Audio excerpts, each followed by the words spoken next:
हर समस्या का हल होता है। दोस्तों, क्या आपने कभी सोचा है कि एक छोटी सी गलतफहमी कैसे किसी की जिंदगी को बर्बाद कर सकती है। आज की कहानी शीतल की है, जिसने गुस्से और आवेश में अपनी जिंदगी खत्म कर ली। पर क्या यह सही था?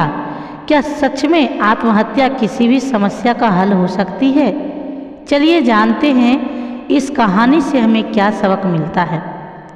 घर से 1 किलोमीटर की दूरी पर बैंक्वेट हॉल में मीना की शादी का प्रोग्राम था। मीना शीतल की दोस्त थी। शीतल मीना की शादी के लिए बन ठन कर तैयार हो रही थी।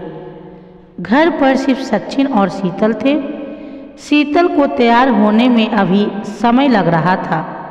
तभी पड़ोस में रहने वाली माला घर पर आई और शीतल के पति सचिन से पूछने लगी, भैया आपके यहाँ से शादी में कौन कौन जा रहा है? सचिन बोला, मैं और मेरी पत्नी। मुझे भी आपके साथ शादी में चलना है। आप तो बाइक से ही जाओगे। एक बाइक पर तो हम 3 लोग नहीं आ पाएंगे। अभी तो शीतल भाभी को सजने संवरने में समय लग रहा है। जब तक शीतल दीदी तैयार है, क्या आप मुझे बैंक्वेट हॉल तक छोड़ देंगे? सचिन ने कहा, ठीक है। फिर शीतल को आवाज़ देते हुए कहा, शीतल, मैं माला को बैंक्वेट हॉल छोड़कर आ रहा हूँ। 10 मिनट के अंदर आ जाऊँगा। इतने में तुम इत्मीनान से तैयार हो जाओ। शीतल ने घूरकर सचिन को देखा, लेकिन सचिन ने उसके घूरने को नज़रअंदाज कर दिया। शीतल और सचिन की शादी को 6 महीने ही हुए थे। शीतल सचिन से बेहद प्रेम करती थी। सचिन का किसी लड़की से बात करना या किसी भी लड़की का सचिन के करीब होना उसे परेशान कर देता था। माला सचिन को भैया बोलती थी। इसके बावजूद शीतल को लगता था कि लड़कियां भैया बोलकर लड़कों के करीब आने के मौके ढूंढती है। उसको लगता था कि माला ज़बरदस्ती सचिन पर डोले डालने की कोशिश करती है और उसके करीब आने के बहाने ढूंढते रहती है। माला का घर आना भी शीतल को बहुत अखरता था, लेकिन वह उसको मना नहीं कर पाती थी, क्योंकि माला को सचिन के घर वालों का भी समर्थन था।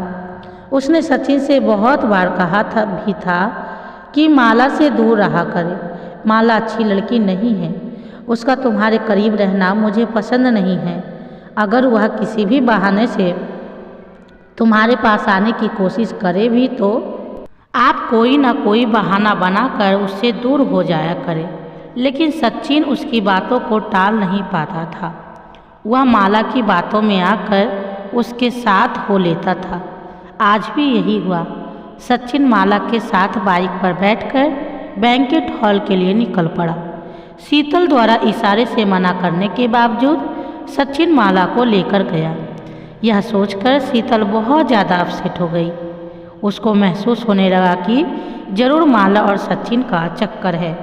अगर माला से प्यार था तो उसे सचिन से शादी क्यों की? उसको अपनी जिंदगी बेकार नजर आने लगी। उसके मन में बातें घर करती चली गई कि उसका पति सचिन उसको प्यार नहीं करता। मेरी भावनाओं, इच्छाओं की उसे रत्ती भर कदर नहीं है।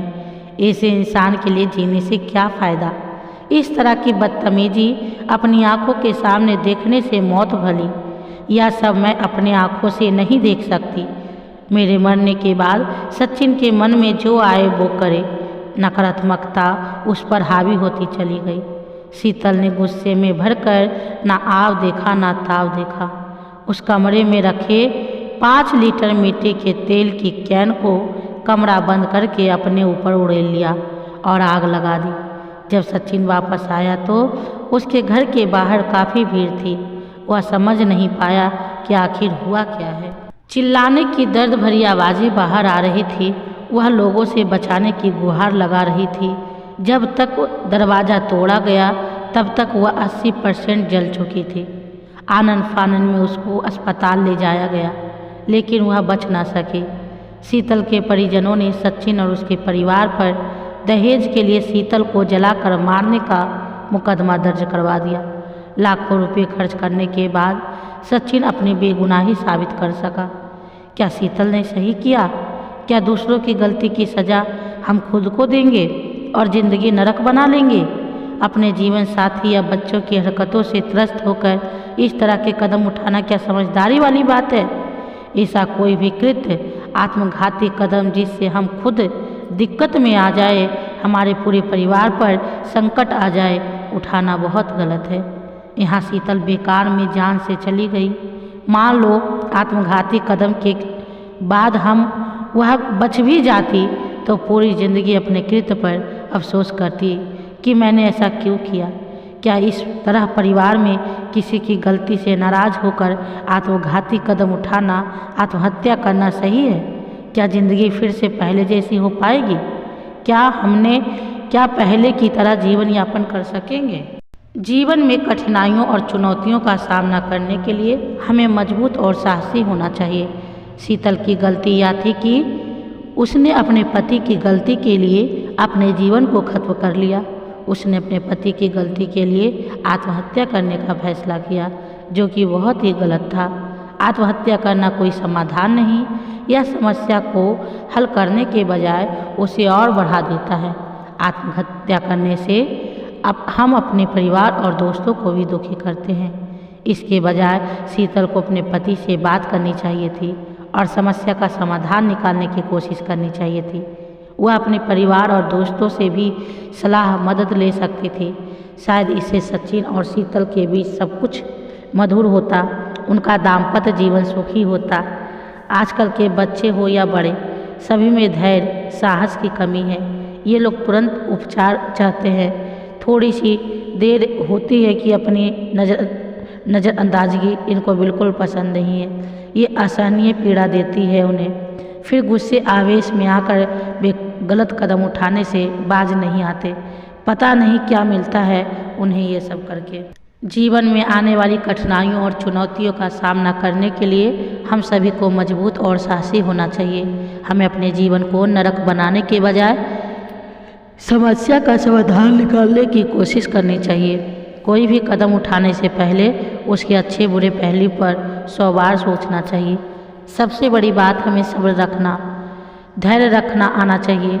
अगर ये गुण हम में हैं तो हमारी आधे से ज़्यादा समस्या तो वहीं हल हो जाती है। इस कहानी से हमें सीखने को मिलता है कि किसी भी समस्या का हल संवाद, समझदारी और धैर्य में छिपा होता है। गुस्से या आवेश में उठाया गया कदम सिर्फ दुख और पछतावा लेकर आता है। दोस्तों, याद रखें, हर समस्या का समाधान होता है, बस हमें उसे देखने और समझने की ज़रूरत है। अगर आपको यह कहानी पसंद आई तो इसे लाइक और शेयर करें और कमेंट में बताएं कि आप इस पर क्या सोचते हैं। चैनल द धार्मिक गुरुजी को सब्सक्राइब करना ना भूलें, क्योंकि हम ऐसी प्रेरणादायक कहानियाँ आपके लिए लाते रहेंगे। धन्यवाद।